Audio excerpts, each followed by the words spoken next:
Every company has the Overton window within which there's a set of views that we think are appropriate. That's not the Overton window for all of society. Made that kind of bipartisan agreement so possible. Well, and I always used to joke we couldn't get 100 senators to honor Santa Claus, but we got 100 people on board on Israel. And look, it's a testament to the work of this organization and so many others, and it needs to remain that way. It's not our job as a company to pay everybody, no matter how widely variant their views. So, for example, there's no one who's a host on our platform who is pro-abortion.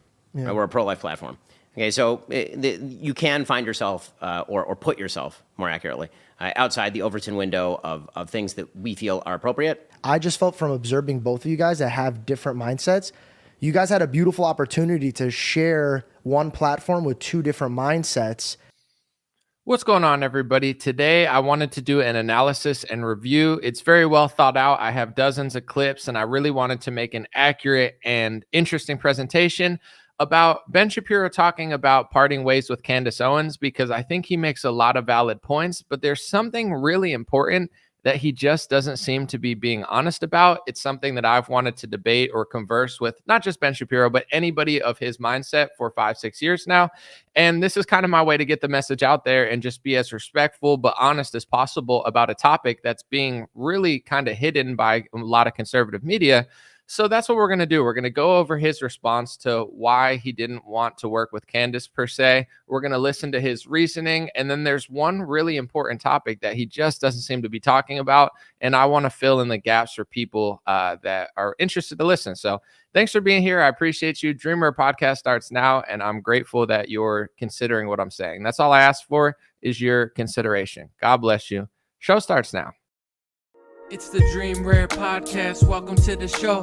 The way to get the news at the desk or on the road. Let's go. God is great and success in our control. The world is crazy, but we get better from obstacles. What's going on, everybody? I'm not going to look at the comments for most of this live stream because I really have to pay attention and focus, but I did see one now, and it's going to be my inspiration for the whole live stream. Tyler on Facebook said, "Your analysis is not needed. He explains himself just fine." That's the interesting part, and that's why I'm doing what I'm doing. So thank you. I hope you listen and consider what I'm saying, and anybody of your mindset, because I'm not just trying to talk to people who agree with me. I'm trying to talk to people who disagree. And I think if you're not aware of the situation that's going on, it's easy to listen to him and think, wow, he's being 100% honest and clear. It makes total sense.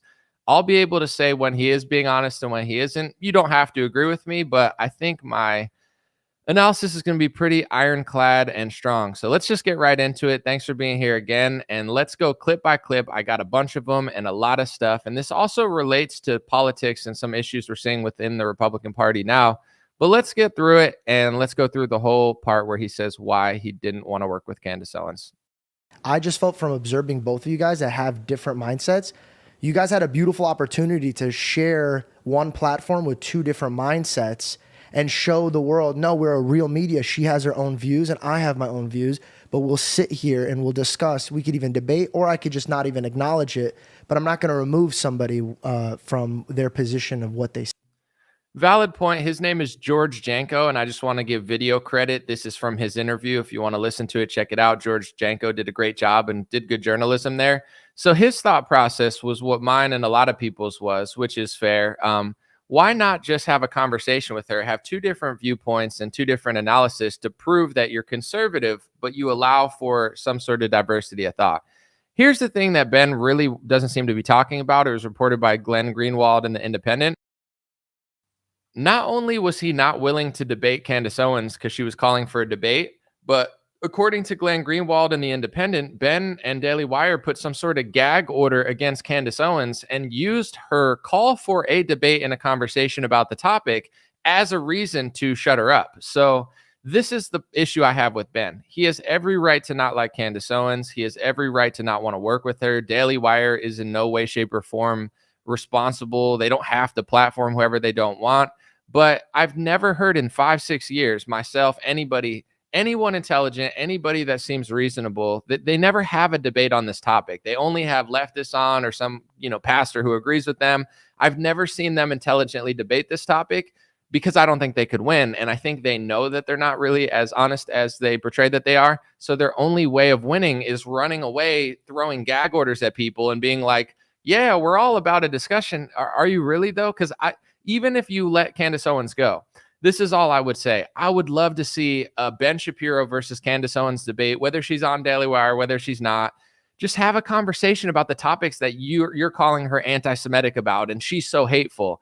What if you're just calling the truth hate speech? I mean, she does say some stuff like that maybe bothers you, but can you articulate why it bothers you and how it's wrong? Or are you just about gag orders, running away from conversations, running away from debates, labeling it hate speech, and having zero ability to dissect these tough topics that she's talking about? So, whether you like Ben Shapiro or Candace, I don't really care for this conversation, but just know that Candace was willing to have a conversation about these topics.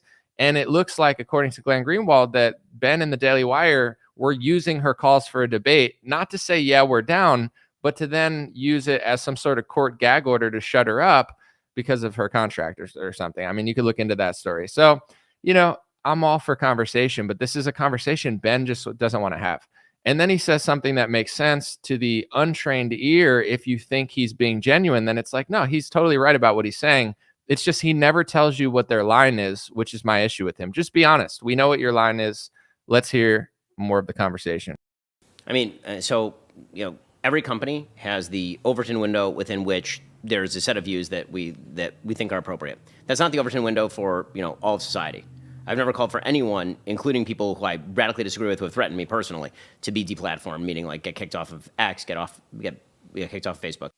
Right. So he's 100% right about that. Daily Wire does not need to platform people they disagree with. Daily Wire does not need to hire Candace Owens. They don't need to work with her. They don't need to pay her.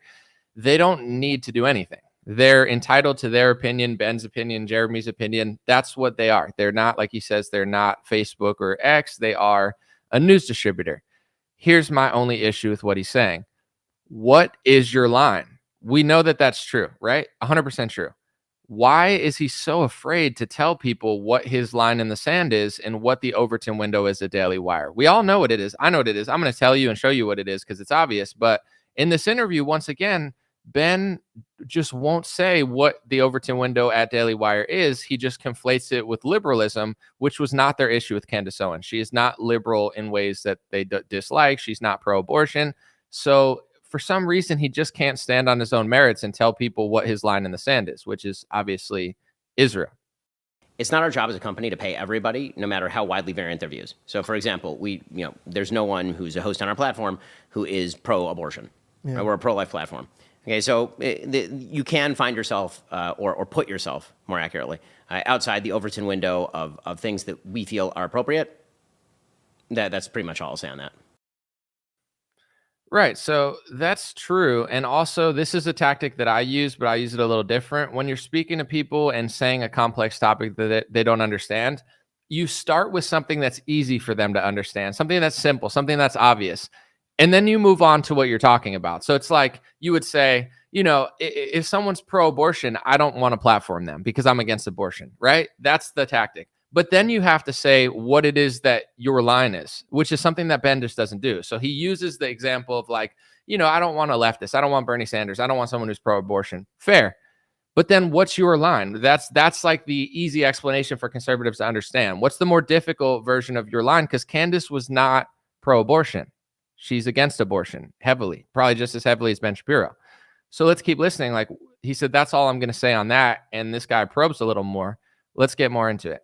Absolutely. Let's move on from her and let's just make up a makeup situation. Like say me and you are working together and I chose, which I would never, but choose a different approach on abortion.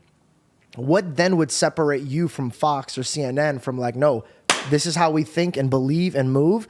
And it's either you're getting on the train or you're getting off. Well, I mean, but I don't think that Fox or CNN or we would be wrong in doing that.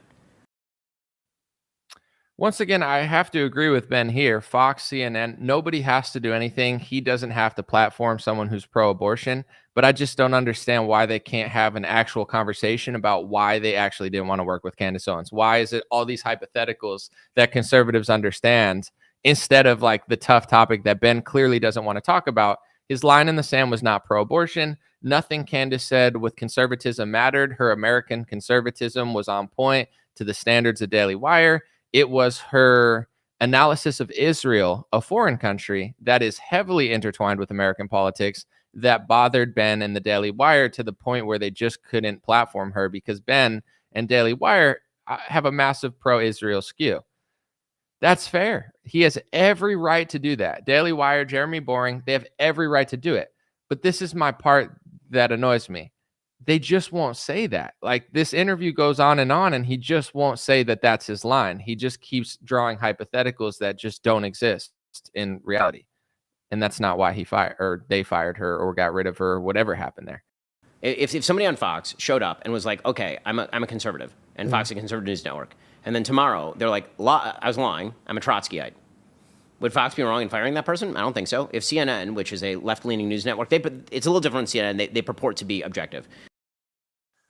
Right. So if Fox hired a Trotskyite who was so far left that they liked Leon Trotsky, somebody who probably got millions of people killed. I'm not super familiar with his role. I know Lenin, more familiar. I know who Trotsky is, obviously. But let's just say, like, was Candace Owens a Trotskyite? Because he keeps using these examples to trick the untrained ear and the untrained eye into being like, oh, that's reasonable. No, everything he's saying about that's true, but that's not his line. So what is your line?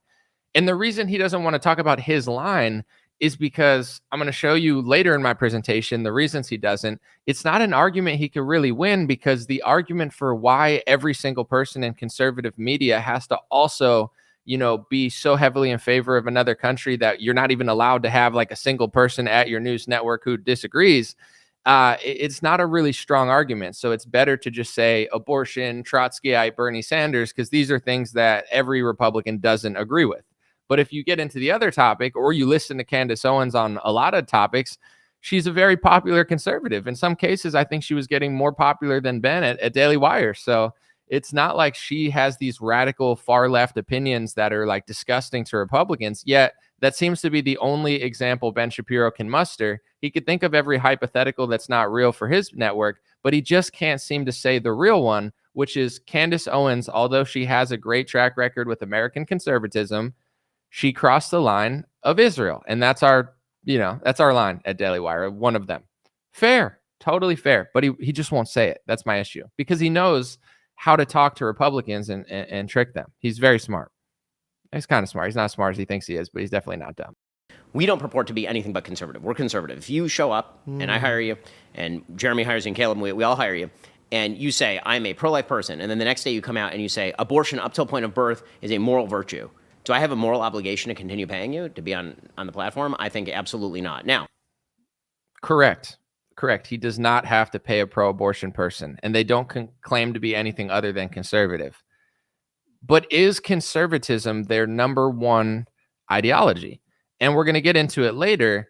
Can you be a conservative and an America firster without putting Zionism first? Or are we even allowed to have the conversation that Zionism is totally acceptable and fine, but the problem is not that people have it, it's the fact that it's the number one priority of the Republican Party, which I could prove. I showed in my last video, Elise Stefanik just got hired for the U.S. ambassador. Her conservative rating based on CPAC, which is a conservative political action committee or conference, is 50%. She's at a 50 to 51% conservative. That means half the time she votes conservative, half the time she doesn't. Thomas Massie has a 92%. He's 100% in the last 2 years. She's 60-something% in the last 2 years. So she's 50% on American conservatism, but on Israel, she's 100%.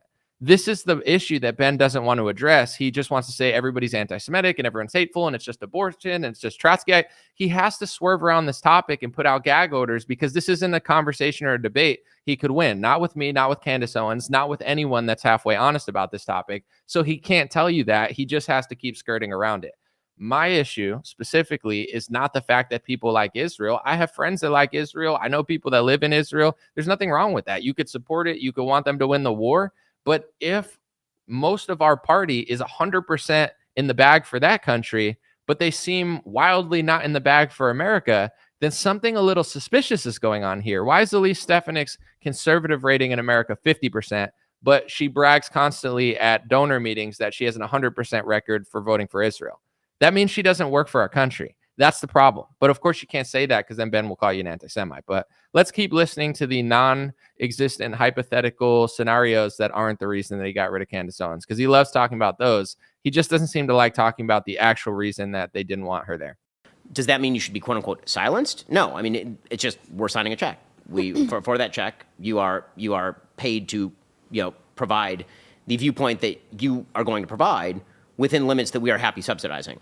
Right, but I'm not going to pay for somebody to, and neither will our company, is not going to pay for somebody to come on the air on Daily Wire and spend an entire episode talking about the great virtues of late-term abortion. Completely fair. You only want to subsidize people within your worldview, and you're not going to pay people for pro-abortion stances. But that's not why you fired Candace Owens. Once again, that's a hypothetical to trick the audience into thinking you're being reasonable when you're really just being sneaky and completely disingenuous. We know that. We know that you don't want to pay someone to be pro-abortion. Candace Owens is not pro-abortion. So why won't he answer what their line is and what their acceptable worldview is at Daily Wire that they want to subsidize? Because abortion has nothing to do with why they got rid of Candace Owens. I know why they did. Everyone knows why they did. It was her analysis of Israel. It was her leaning into her Christianness and not, being a Christian that thought that she could separate Christianity and Zionism, which is a debate within the Christian world. There are millions upon tens of millions of Christians who believe that Israel in the Bible is known as the Christian people, and that it's being taken out of context by others. And then there's people that were raised on the Schofield Bible that thinks that if you don't get on your knees and worship the physical land of Israel, that was retaken in the 1900s, then you are a bad Christian. And this is a debate going on in Christianity. I understand. I know people on both sides that believe different things, but Candace's real, I would say, offense to the Daily Wire was not abortion. This is all I'm saying. I'm not asking you to agree with Candace or disagree.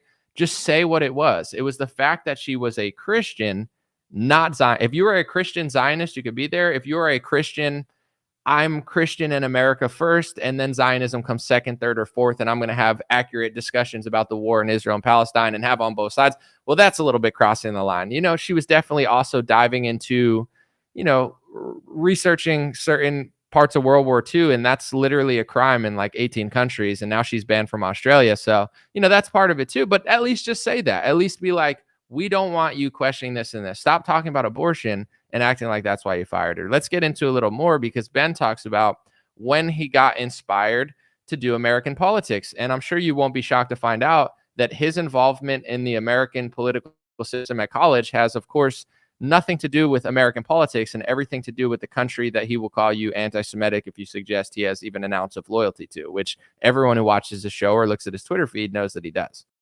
Right. In other words, we are a self-stated company with a self-stated mission. If that mission is violated, then we have not served our own, not only our customers, we haven't served ourselves.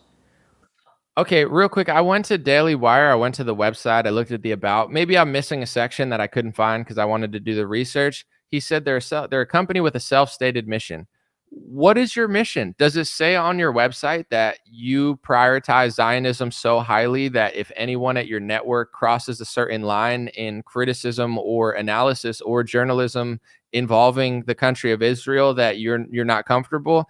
If the website said that, I'd be like, totally, absolutely, that makes sense. But it doesn't. Like, I can't find that statement there. Like, this self-stated mission that he says, like, he keeps trying to trick the untrained listener into being like, we just don't like abortions, and anybody that's pro-abortion or liberal, like, we don't want it at our network. Totally fair. But Candace is none of those things. None of those things apply to her. When it comes to conservatism, she's heavily conservative. If you put Candace Owens in Congress, her voting record would probably match Thomas Massie's voting record. So she's more conservative than the conservatives that Ben Shapiro likes. So what is it at Daily Wire? What is your mission? Just be honest. It's not the fact that that's their mission. I don't care. It's just, it's always deception. It's always subversion. It's always like sneaky little runarounds trying to trick people. And Ben's a smart guy, so he's very keen at knowing how to trick Christians and conservatives. But, it's not his stance that bothers me. It's the fact that he can't stand on that stance. Right. In other words, we are a self-stated company with a self-stated mission. If that mission is violated, then we have not served our own, not only our customers, we haven't served ourselves. We didn't get into this business really to make money. Okay, we're very happy we've made a lot of money. I've been in this business a lot longer than that. I've been writing a syndicated column since I was 17 years old. I'm now 40. So I've been doing this for 23 years. So he's been doing this since his syndicated column. Let's look, because he talked on the Nelk Boys about that syndicated column. Is the column that inspired him to get into American politics, does it have more to do with America, or do you think it has something to do with people in America criticizing Israel? Take a guess, and then you don't have to guess, because I'm going to play the clip from the Nelk Boys where he explains the exact moment that he got politically inspired in the United States of America. Here it is. Very quickly, I saw, kind of how left. I never really thought of myself as super political. I mean, I knew I was political. And I was interested in politics. I liked history. I liked talking about political issues and current events. But it was really on campus that I was kind of faced with an alternative point of view that I really wanted to speak about. I get it. We all had that moment, and we all change. We all evolve. Like, nobody has to be a slave to their past selves or anything. But I'm just curious, what was the moment that really sparked Ben's inspiration into American politics? Let's look. And so one of the first things that happened is I walked on campus. I picked up the UCLA student newspaper, the Daily Bruin, and there was an editorial comparing the then Prime Minister of Israel, Ariel Sharon, this is 2001, to Adolf Eichmann, as in like the facilitator of the Holocaust. So Ben saw students at his school criticizing the Israeli prime minister, in his view, extremely unfairly and disgustingly. Fair? And so I walked into the Daily Bruin offices and I said, "Can I write a counter to this?" I would have been 16 at the time. I said, "Can I write a counter to this?" And they're like, "Yeah, sure, write a counter." So I wrote a counter. And then... Totally fair, totally reasonable. Here's my issue for the people that can listen and comprehend and not just scream at me. There are speech rules being passed into America called the IHRA, Anti-Semitism Speech Rules. It is a global definition of anti-Semitism that was created in the 2010s, and it's now being passed into Argentina, Brazil, Poland, America, Spain. I mean, you think of a country that we're allied with, they're probably passing the exact same definition of anti-Semitism. Sarah Huckabee Sanders passed it. Kristi Noem passed it. Ron DeSantis passed it. Donald Trump put it through executive order. Governor Kemp passed it. Basically, in the Republican Party, you rise the ranks by being loyal to Israel. Your loyalty to America is secondary. Your loyalty to Israel will decide how far you go.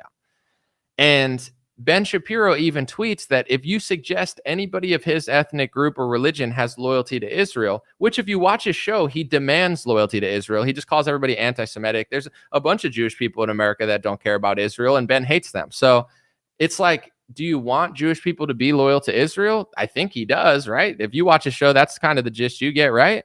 But then he says it's anti-Semitism to say that he has, or any person of his ethnicity and religion has, of Israel. It's just weird. It's like if I said every Italian doesn't have loyalty to Italy, and if you say they do, that's anti-Italiophobe. Wouldn't it seem like I'm covering for Italians? Wouldn't it seem like disingenuous, like I'm carving out special speech protections for my race and religion, and I'm just trying to cover for everybody of my race? Like, no, not a single person of mine has dual loyalty. Nobody of my religion and race has dual loyalty. Like, that's not true. Everybody knows that's not true. So why pass speech laws all over the West that say that? And why does Ben feel the need to smear everybody that notices that? I don't care that he likes Israel. I don't care that that's his inspiration. I don't care that that's his line in the sand at Daily Wire. I don't care that that's why he got involved in politics. That makes total sense to me, and I respect his right to do so. But apparently, it makes me hateful for accurately talking about it in America. And if they were just doing these things, I would mind a lot less than if they were passing speech laws. The biggest donor in the Republican Party is the Adelson family. And they are, a lot of the people that are calling everybody anti-Semitic all the time are present when Donald Trump is signing the executive order to deem it anti-Semitic, to say that they have power or that they have loyalty to Israel. It's like the donors that clearly have loyalty to Israel, that tell you that they have loyalty to Israel, they're pushing for speech laws in the United States of America that seep into our jurisdiction, that seep into our law, that redefine anti-Semitism, that says, if you say Ben Shapiro is loyal to Israel or even has any loyalty, that could be considered anti-Semitic, not just by a smear attack from somebody, but by law. You understand what I'm saying? I don't care who he's loyal to or who he likes. It makes total sense to me, but he's just so dishonest about it. And I'm going to continue to show you how and why. I did not get into this business making money. I got in this business because I believe certain things. If ever I'm responsible for forwarding the opposite of the things that I believe, I have not done my job. I have not done my job for the American people. I've not done my job for the consumers. I've not done my job for myself. I can't sleep at night. Right. I agree. But what do you believe? What makes you not sleep at night when it comes to Candace? Like, what part of what she said bothered you so much? Because it wasn't the abortion, it wasn't the Trotskyite, it wasn't her leftism. Like, what was it? Why can't you say? I just told you why I disagree with Ben. I don't care that he likes Israel. I don't care that he wants them to have weapons. I don't care that he wants them to win the war. I don't even care that he wants American taxpayer dollars to give them constant aid, which is not a business transaction. A business transaction would be selling the weapons. If foreign aid is just them taking the money, and it's an expense on the taxpayer, which is why Thomas Massie votes against it, and they call him an anti-Semite if they can't get free money and free weapons. But in general, it's like, I can tell you why I disagree with it. It has nothing to do with hate, has nothing to do with bias against different countries. But Ben, with all of this passion for a topic that was so taboo that Candace talked about, it's just crazy to me that he can never, ever say that he thinks that way. Like everyone knows he thinks that way, but he can't bring himself to admit what their line is, because if he told you what their line is, it would go against him calling it anti-Semitic if you say that he's doing it. So he can't admit what everyone knows he's doing, because according to his own rules, it would probably skirt on the lines of anti-Semitism, and by the global IHRA definition of anti-Semitism that's been passed into legislation in the United States of America, as well as pretty much most of the Western world.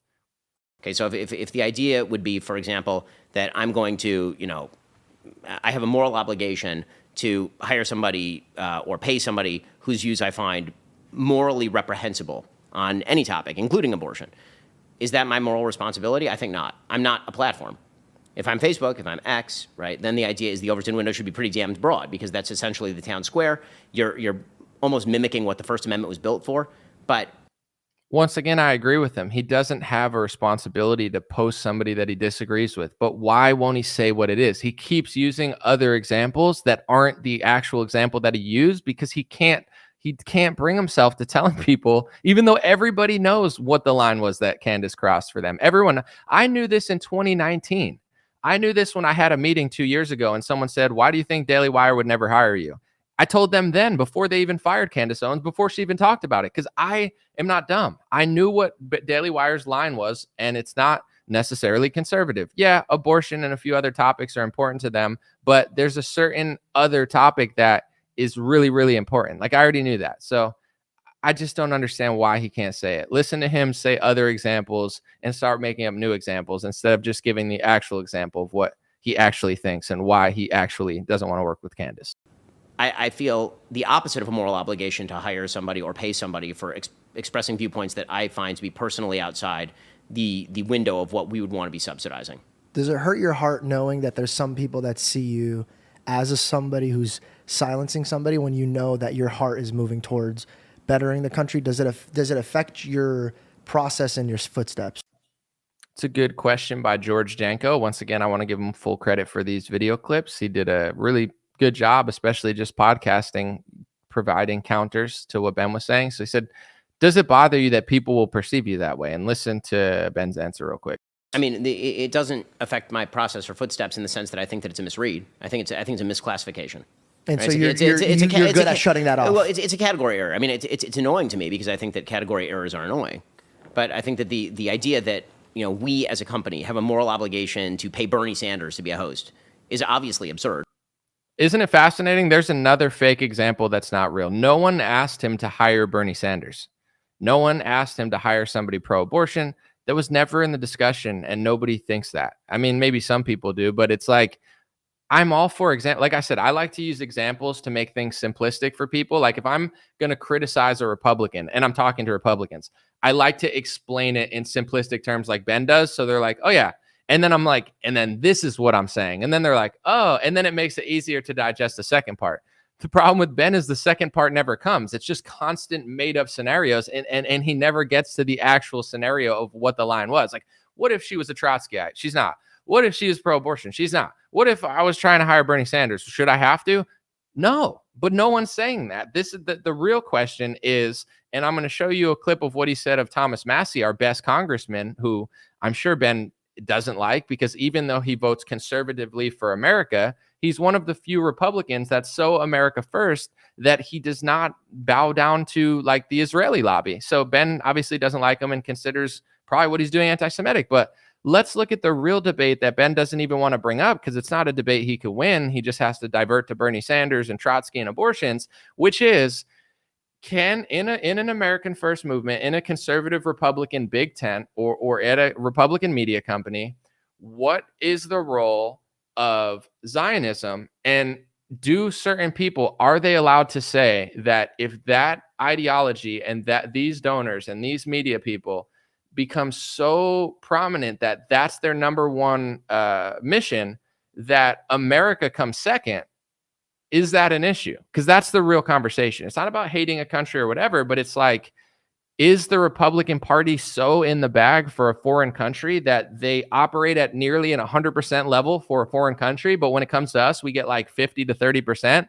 That's the problem. If we were getting 80 to 90% of what we actually wanted in the country, and then they were getting 80 to 90%, it wouldn't seem that weird. But a lot of people, a lot of intelligent and honest people, are noticing that one side of the equation gets 100% of what they want, and the other side of the equation sometimes gets nothing. And Thomas Massie posted a meme that Ben was really upset about, so we should take a look at it because it is interesting. And, you know, the meme is everything that I'm talking about. This is Congress these days shunning American patriotism. Congress these days giving a thumbs up to Zionism. Hey, and obviously the idea here is that American patriotism. Okay, and before Ben does his little like subversive side thing, you saw the meme. I'll show it again real quick before I talk about it, because I don't like, he's really good at just like going to a point that's like not what people are saying. He's like, oh, what a Bernie Sanders. That's not what we're talking about, bro. Let's look.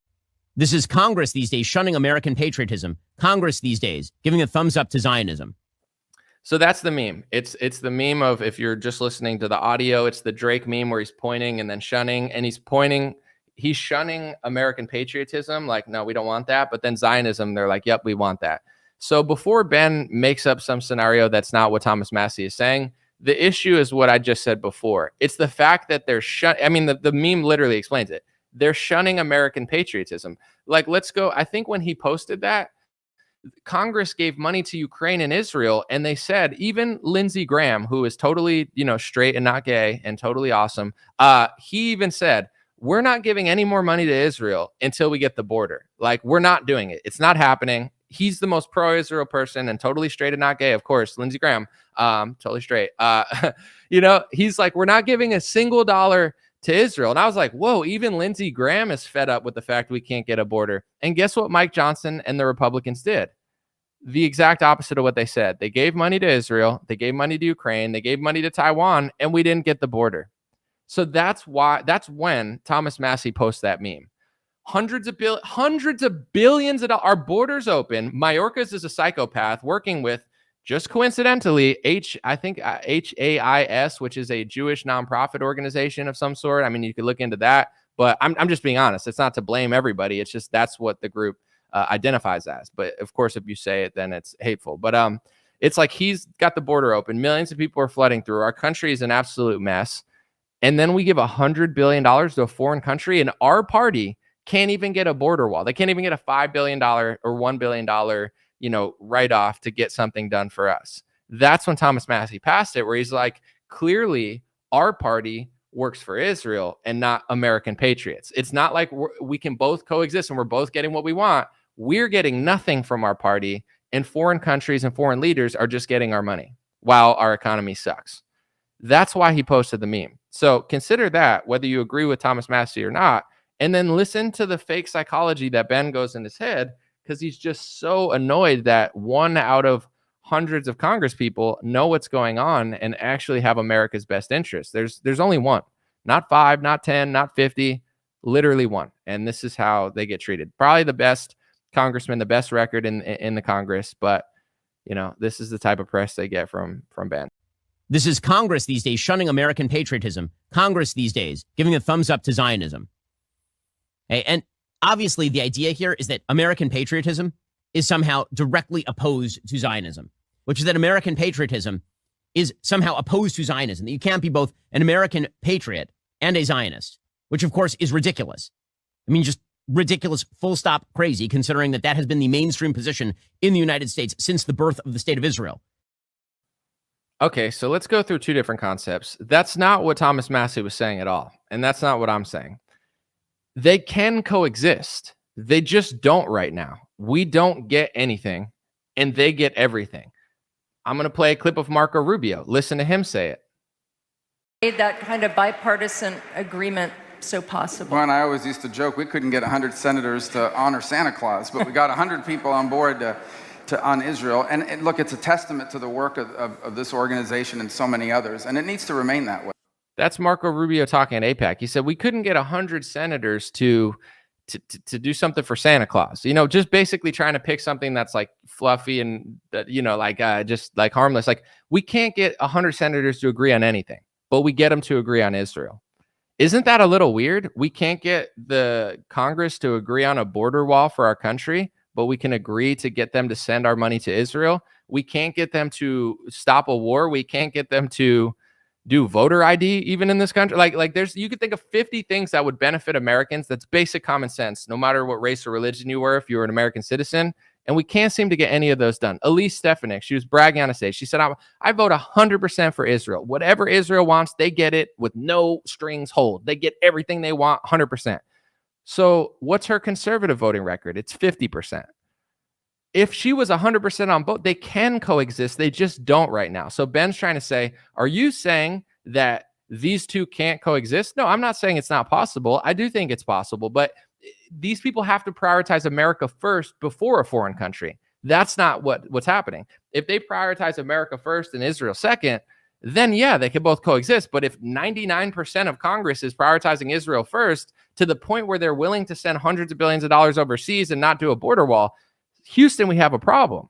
So they can coexist. No one's saying that they can't. They just don't. We're not doing hypothetical Bernie Sanders, Trotsky, abortion. In this reality, they don't currently coexist, and something's profoundly wrong with our Congress. With that being said, he said, every conservative and every Republican has been a Zionist, and he didn't say Zionist first, but essentially that since the birth of Israel in the 1900s. Okay. Let's look at conservatism since the 1900s. Bibles have been pulled out of schools. Like, they've been doing transgender things on kids. Schools are degenerate left-wing Marxist organizations. Like, gay marriage got legalized. It's like everything Christian and conservative that used to be status quo, even on the Democrat side, like, conservatives have lost so much ground where I don't think until this year that there's been any sort of like swing back when it comes to the culture. It's going to happen regardless of who's in office because, the truth is the truth. So like eventually it's going to go back and be more traditional. But this idea where he's like, we've been joint at the hip since the birth of it. Yeah. And our country has, and I'm not saying that's the reason, but it's like our country is not performing well. We have some of the shittiest food quality in the world. We have some of the most egregious chemicals being fed to our people. We have one of the most astronomical obesity rates in this country. We have the highest rate of pharmaceutical pill intake. We have, hundreds of thousands of people dying from fentanyl. Like, our education is in the tubes, despite the richest country in the world. You could find 100 trends in this country, whether it's conservative, Christian, or just basic common sense, good person, that are plummeting recently, including our obesity rates. And I'm not blaming that on Ben or Israel. That's not what I'm saying. It's just like the logic of like, this is how we've been for 50 years. And for 50 years, the country's been going the wrong direction. So that's not to blame that, but that doesn't like, oh, well, we've been this way for a while now. Okay, and everyone's been getting fatter and dumber, and the schools have been getting crappier, and the country's been going further into debt, and the economy's been getting shittier. And one of the reasons the economy gets shittier, there's a lot of reasons, but it's because our country basically just sends money all over the world. And it's like, if you print money and give it to somebody else, it's going to affect the American taxpayer, which is one of the things that Thomas Massie understands. So whether it's Ukraine, Israel, Taiwan, or anybody, Thomas Massie doesn't believe in foreign aid. Why don't we do business with these countries? Like, why don't, we buy stuff from China, we buy stuff from here, we buy, they buy oil, we sell oil. Why? Weapons are one of our businesses. Why don't we sell our weapons? Why are we giving so much away for free? It doesn't seem right. You don't have to agree with that, but does that bother some people, that some people think that way, including Thomas Massie? Let's look.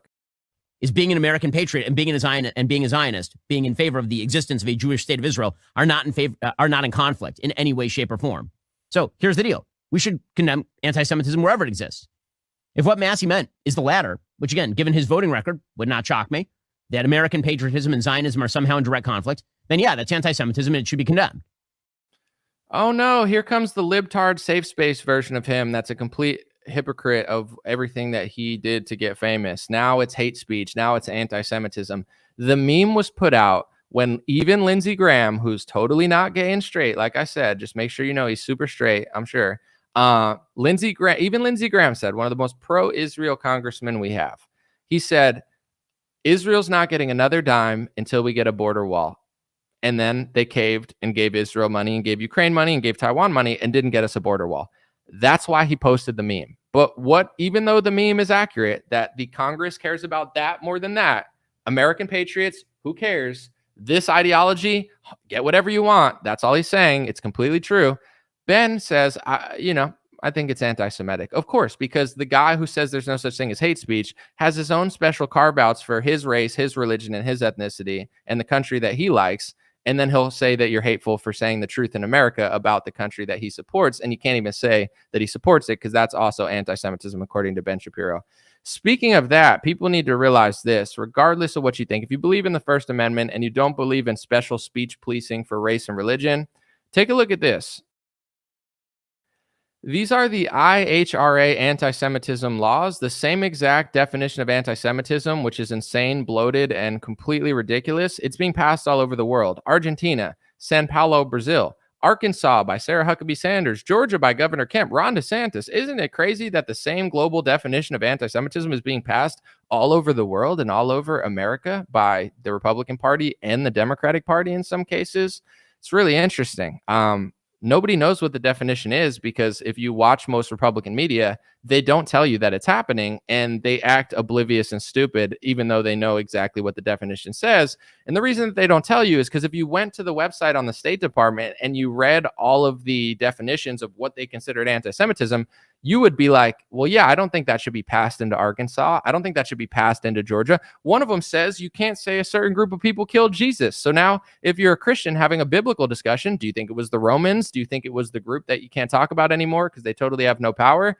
Now that Bible discussion of how to interpret the Bible of who killed Jesus is now considered anti-Semitism, and it's being passed into legislation. So, these are the things that are happening that no media company wants to talk about. And when somebody starts talking about it, like a Candace Owens, they get booted, and then the company won't even admit why they got booted. They'll be like, oh, it's because of abortion, Bernie Sanders, hypotheticals. No, it's because of what she said about the country that you like. But you can't even say that they like the country because they consider that anti-Semitism. You don't believe me? It's right on the State Department's website. And like it's been passed into Germany, like it's been passed into Australia, like it's been passed into America, like it's been passed into Brazil, like it's been passed into... I mean, you close your eyes, you type a company, you search IHRA anti-Semitism laws, and most likely it's been passed there. That's how common this is in the world. Let's look at one of the definitions, which Ben mysteriously just tweets out the exact definitions. Let's look at it, or near exact. It's on the State Department website. It says defining anti-Semitism. This is one of the ways that the State Department and the U.S. government now defines anti-Semitism: accusing a Jewish citizen of being more loyal to Israel or the alleged priorities of Jews worldwide than the interests of their own nation. So you can't say a single person that's Jewish, ethnically or religious, has loyalty to Israel, even though a lot of them proudly do, which is totally fine, by the way. Oh, what do you know? Ben Shapiro, around the same time that they were being passed by Trump and DeSantis, tweeted out nearly the exact law. He said, American Jews, whether ethnic or religious, are loyal to America, not Israel. Any dual loyalty supposition is anti-Semitism. Yeah? You can't say a single person of your ethnicity or religion has loyalty to Israel, Ben? Not a single one. Oh, and the World Jewish Congress also talks about the myth of dual loyalty, a global organization of Jewish, I would say, right, I don't know what they would say that they're doing, but it's called the World Jewish Congress, okay? Let's look at what their president talks about, because he talks about criminalizing and cracking down on people who commit anti-Semitism, which if we read the anti-Semitism laws that they support, like Ben Shapiro and almost all international Jewish groups or influencers that happen to be Zionist, let's listen to what he wants to do for people that think or perhaps say something that Ben and him would probably consider anti-Semitic. Let's look. All world leaders, all politicians must lead in this effort. Words are not enough. Political speeches are not enough. Laws must be passed severe, tough, real laws that will put these hate mongers away in prison for a long time. So they want real tough laws to put away the hate mongers with their hate for a long, long time. But remember, it's a conspiracy and a myth that any single person, just one of that race or religion, has loyalty to their group worldwide than to the interests of their own nations. It's this trope, it's this conspiracy theory, it's this myth that doesn't exist. And to enforce that myth and to pass speech laws in countries around the world to enforce that myth, here is the World Blank Congress that will do that, because that just proves that there is no world conspiracy of some sort, because they have a world group that does things for their interests worldwide. But you can't say it, of course. Speaking of things you're not supposed to say that are obviously true, let's look at what Donald Trump said about Marco Rubio. And I don't know that he's for sure going to pick him for Secretary of State. It looks like he is, but nothing's confirmed now. But let's look what he said about donors paying off Marco Rubio versus how he acts after he takes money from the donors that he said he would never take money from. Let's look.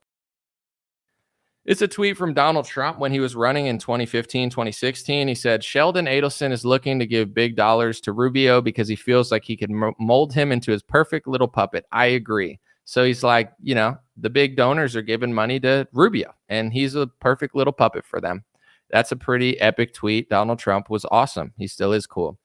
Here's the reality of the situation. Rest in peace, Sheldon. He's now deceased, but he gave Trump and Republicans over $424 million.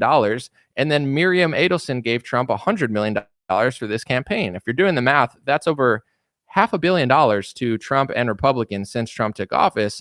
And if you do your research, there was a foreign spy from Israel in jail in America, and Trump pardoned him and put him back to Israel on a private plane belonging to the mega donor that Trump takes hundreds of millions of dollars from. Isn't that just fascinating? The foreign spy flew back to his country after Trump pardoned him on Trump's donor's jet. That's a fact. Oh, look at Ben Shapiro's thrilled today. He says, Waltz for NSA, Rubio for Secretary of State. I've got a fever, and the only prescription is more winning. Winning, winning, winning, winning, winning, winning. I wonder what Marco Rubio's, I wonder what his record is when it comes to conservatism, because I'm sure for Israel it's 100%. Let's look it up. I'll just go to the CPAC website right now. I'm just going to check it out. Conservative ratings, because, this is just so much winning for us, Marco Rubio and this guy. Let's see, conservative ratings in Congress. Let's check it out. Marco Rubio. Once again, look what he says about, you can't get 100 senators to do voter ID for this country. You can't get 100 senators to fix the border. You can't get 100 senators to do anything. Like literally, you could name 50,000 good things for America. And for some reason, the Senate just doesn't want to do a single one of them, because there's always going to be Democrats opposing a lot of the good issues. And in some cases, Republican rhinos, as they call them, will oppose others. But what is the one thing that literally everyone in the Senate will come together to do? Let's listen as he talks to a lobbying group that lobbies on behalf of Israel and America called AIPAC. Made that kind of bipartisan agreement so possible. Well, and I always used to joke we couldn't get 100 senators to honor Santa Claus, but we got 100 people on board on Israel. And look, it's a testament to the work of this organization and so many others, and it needs to remain that way. All right. Well, let's look at Marco. Hold on. We back? Oh, Marco Rubio does have a 87% lifetime conservative rating. I'm impressed. That's actually good. Not as good as 100%, but I'm not going to complain. Congrats, Marco Rubio. CPAC gave you an 87% rating. If Marco Rubio has an 87% conservative rating on CPAC and Elise Stefanik has a 50.8%, we have to ask ourselves, how bad is her voting record? She makes Marco Rubio look like Michael Jordan. So congrats, Marco. God bless, brother. Elise, 50.8% is egregious. With all that being said, I'm going to keep this video short because I want it to be informative, and I do longer live streams. And I just want to say this. I agree with a lot of what Ben was saying there, and I think he's completely right. Him, Jeremy, Daily Wire, they have the right to do what they want. If their mission is more important than money, that's a beautiful thing. And I think that that's an honorable thing, that you care more about what you believe than finances. I think that's very admirable. With that being said, what is it? Like, what is the line? We know it's not Bernie Sanders. We know it wasn't abortion. We know it wasn't Trotskyite. Like, that's not, Candace is none of those things. So I just don't understand in that whole little interview, like, you could talk about this stuff, but you just can't bring yourself to say what the line is that Candace crossed. Why? Okay. Don't want to say it. How about a conversation? I know, and there's certain people that might watch this and be like, you don't want to debate this and that. There's people recently that have asked for a debate on a topic that I've already debated them on. There's a guy, I don't even want to give him more attention, but we debated in circles about voting for 3 hours, right? You can go watch it. Nothing's going to change. I think the same things. He thinks the same things. I gave him the time of day. I found it very unpleasant and just weird and like low IQ midwit stuff. But I enjoyed the debate. I just think like voting or not voting and like arguing in circles for 10 hours, I'm over it. But I did do that debate for 3 hours. I've never seen Ben debate somebody that thinks like myself or Candace. I'm not saying that we think exactly alike, but on this topic, because I just want to tell a personal story real quick. I was very beloved in a lot of mainstream Republican and conservative circles in 2017, 2018, 2019. I mean, there weren't a lot of people coming out and supporting Trump or being conservative. It wasn't as popular as it was today. And I was one of the bigger voices. I had like hundreds of millions of views on Facebook. Everybody knew who I was. I was getting invited to places, and a lot of doors were opening for me, including the White House. I got invited to Trump's White House for the Hispanic Coalition because I'm part Puerto Rican. Ethnically. So, everything was cool. And the second that everything kind of closed in my face, and I don't even care because I'm not acting like I'm a victim and nobody owes me anything. So I'm just telling you the truth about it. It's once I realized that Republicans, DeSantis and Trump were the first ones I noticed, they passed bills and executive orders for anti-Semitism. So I said, what it like saying racism, sexism, xenophobia, these are all things that are kind of subjective. It's like, what is racist? What is sexist? What is hateful? What is bigot? What is hate speech? Like the truth sounds like hate speech to someone who hates the truth. All the pharmaceutical shills, they say that the truth is anti-science and anti-vaxxer. They have words for everything. So me not just being an idiot, I said, let me dive into the definition of anti-Semitism of what Trump and DeSantis are passing through bills and executive orders, right? I shouldn't have done that. I should have just been stupid like everybody else and sucked up money. I'd probably be a lot better off financially, but I don't think spiritually or literally, it's not a path for me. But anyway, I looked up the definition and I was like, holy smokes, this is crazy. Like definition's ridiculous. They're saying you can't say people own media companies and banking. You can't say certain people killed Jesus. You can't say they have loyalty to another country. You can't say this. You can't say that. These are basically nanny safe space laws for, Jewish people, Israel, ethnically or religious. And it's like, it's just ridiculous. Like I could criticize America in America easier than I can a foreign country. And then I can't even say that country has leverage over America to get the speech laws in, because now that's considered anti-Semitism by law. So as soon as I figured this out, all these doors started closing on me. There was a documentary that came out that year in 2019 called No Safe Spaces, Adam Carolla, Dennis Prager. And I said on a podcast, I said, they're being a little bit of hypocrites because none of them are talking about the anti-Semitism speech laws because they all have a blind spot or a bias for that. And they're making this documentary for conservatives saying they're against safe spaces on college campus while Donald Trump's passing an executive order for a safe space on college campus to police thoughts and speech.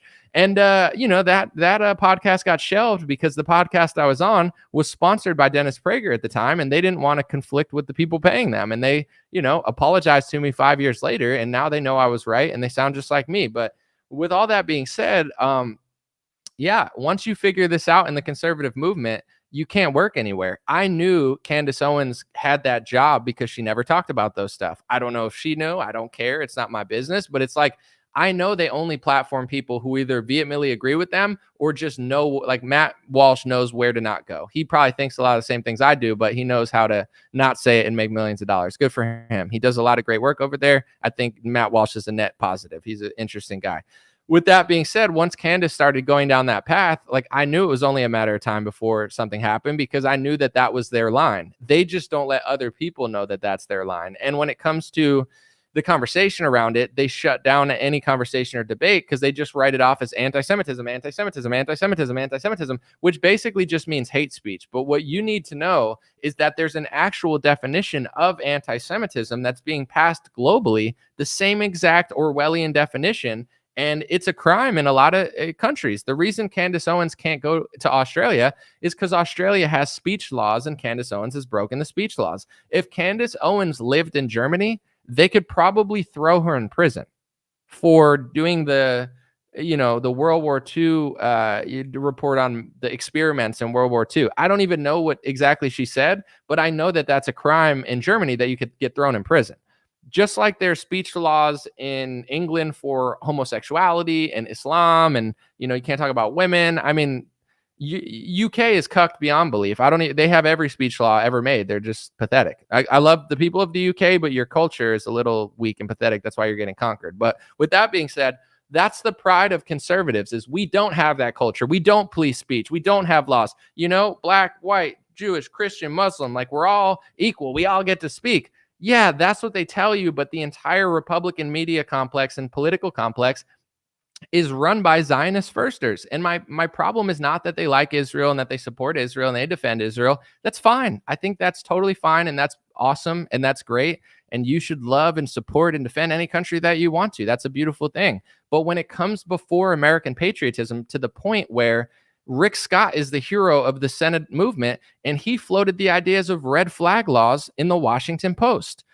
He also constantly calls everything anti-Semitic. And I'm sure if he hasn't already, he would be the exact type of puppet who would pass the anti-Semitism speech laws. So this is the issue. It's not that Zionism is an issue when it comes to American politics and they can't coexist. It's that they don't currently coexist. And the people that vote 100% for Israel, to give our money to Israel, to do this for Israel, they can't even stand on the first two amendments. The freedom of speech doesn't even mean anything to them. And this guy's writing op-eds in the Washington Post about red flag laws, which is gun confiscation rules that the government gets to decide who is and who isn't mentally ill. They can't even tell you what gender your kid is, but you think they're going to be able to tell you who is and who isn't mentally ill? They probably think you're mentally ill if you voted for Trump. So they don't deserve that freedom. And also, the Second Amendment and the First Amendment are better than anybody else. Like all these idiot new politicians, left wing or right wing, that think they know better than the First Amendment or the Second Amendment.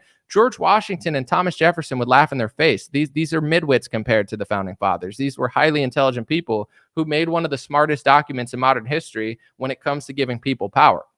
So it's not like, oh, we're getting everything and you're getting everything. It's like you're getting 100%. The donors are getting everything they want for a foreign country. And then in return, we get a speech law that we can't even talk about it. And this is the wild part. It's like, if you donate to Trump hundreds of millions of dollars in the GOP and they start doing things for Israel, it would bother me a lot less. I mean, obviously, donor money and people doing things for other countries, it's not going to please everybody, but it would bother me personally a lot less if there wasn't a speech law that came with it in America, where it's like, we're going to give money to these politicians to control them, but we're also going to get pretty much every Republican media company to call you anti-Semitic if you notice, and then we're going to get politicians to pass anti-Semitism bills that classify the definition of anti-Semitism in law in America as an anti-Semite. So it's like the hubris of not only doing all these things. Okay, that's fair. I don't run, it's not up to me. I'm not rich. Like, I'm not asking to run the world. I don't need everything I want. It's okay.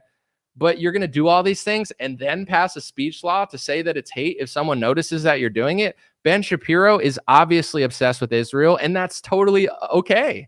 I have friends that are obsessed with Israel too. I have no problem with it. It's their life. They get to decide what they like. But he's so obsessed with Israel, and then he'll say that it's anti-Semitic for anyone to say that any person of his ethnicity has loyalty to Israel.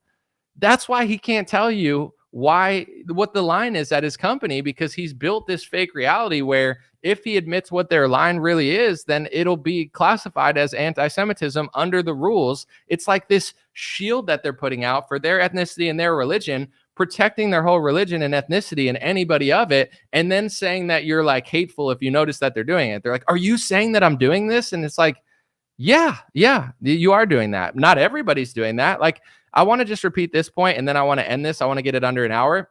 There are probably hundreds of thousands, if not millions, of Jews in America that don't care about Israel, and they're pro-Palestine. And then there's millions of Jews in America that are pro-Israel. Most are, I would say. So the ones that aren't, they don't have loyalty to Israel. Okay? That makes Ben mad. He doesn't like Jewish people that don't have loyalty to Israel. He wants Jewish people in America to have loyalty to Israel. Fair. Makes sense. But then he says that you can't say that anyone doesn't have or does have loyalty. It's like he gets to police who does and doesn't. Like, all of my people are loyal to America.